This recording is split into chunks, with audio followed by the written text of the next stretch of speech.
Welcome to Radio's #1 sport attraction on a beautiful Wednesday. Breaking news right here. Jose Mourinho has been appointed Tottenham manager, succeeding Mauricio Pochettino, who was sacked on Tuesday. Former Chelsea and Man United boss Mourinho has signed a contract until the end of the 2022-23 season. The quality in both the squad and the academy excites me, said the 56-year-old Portuguese. Working with these players is what has attracted me. Spurs chairman Danny Levy said, "In Jose, we have one of the best and the most successful managers in football." Tottenham reached the Champions League final last season under Pochettino, but lost to Liverpool in Madrid. The Argentine, who was appointed in May 2014, failed to win the trophy in his time in charge of the North London club, with Spurs' last silverware being the League Cup in 2008. Levy added, "Mourinho has a wealth of experience, can inspire teams, and is a great tactician. He has won honours at every club he has coached. We believe he will bring energy and belief to the dressing room." Mourinho still lives in London and won 3 Premier League titles and 1 FA Cup in 2 spells at Chelsea, while he won the Europa League and Carabao Cup with Manchester United. And we understand that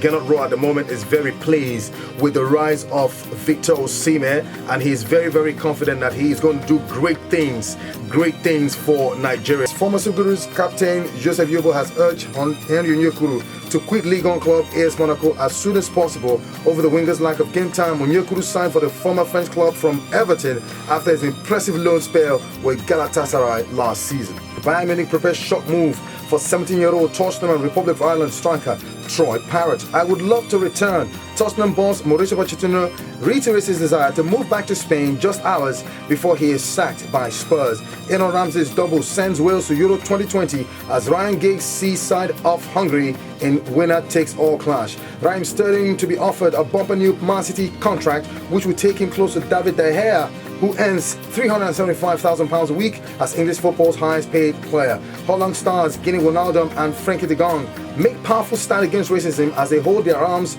against each other, of course, in skin tone difference in wake of abuse of Dutch player last weekend. Serge Gnabry scores hat-trick as Michael O'Neill's side are thrashed in Euro 2020 qualifier double rubber. Now, Kevin De Bruyne and Christian Benteke both net twice as Roberto Martinez's side finish Euro 2020 qualifying group with a 100% record.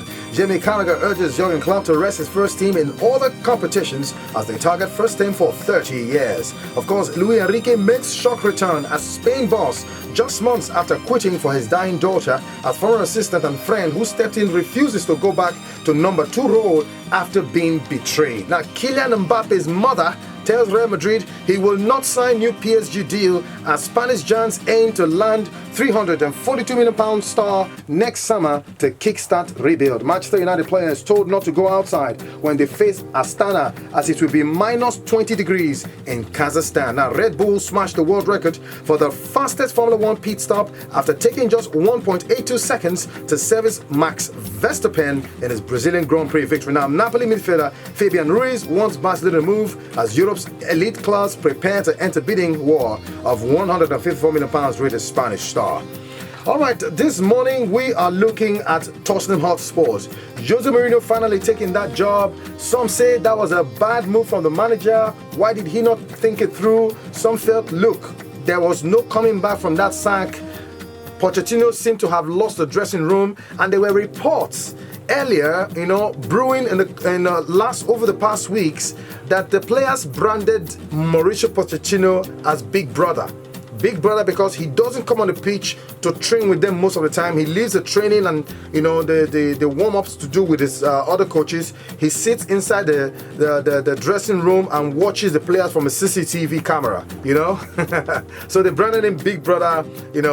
Whether Premiership, whatever name they tagged him. So the players were beginning to get fed up of him. Apparently, he lost the dressing room. He kept reiterating over a few things. He emphasized too much when there were mistakes, and I think the players were really getting pissed. Danny Levy spotted this, apparently, and decided, look, it is better I sacrifice you and have the joy of my players back, because a lot of them were not even willing to extend their contract. Danny Rose was one of them, Christian Eriksen was one of them, and quite a number of them said, look, we better will go on a free transfer than sign a new deal. So it was a loss for Levy. Levy loves money, and how could I be losing my prized players all just because they don't want to work with this manager anymore? So the manager just had to go. Now, the breaking news this morning is the fact that Jose Mourinho has been confirmed. Look, neighbors will be scared. Frank Lampard, Unai Emery, Manchester United, Pep Guardiola. In fact, competition is back. Jurgen Klopp seemed to have played Tottenham in the first leg. Thank God he has played first leg. So you can imagine what that would be. So Premiership has returned in full glare, full movie. Jose is back. He's a star boy, whether you like it or not. So this morning I want to ask you, what do you make of this move? Is this the best move Jose has made? Tottenham on the other part, do you think this was a right call?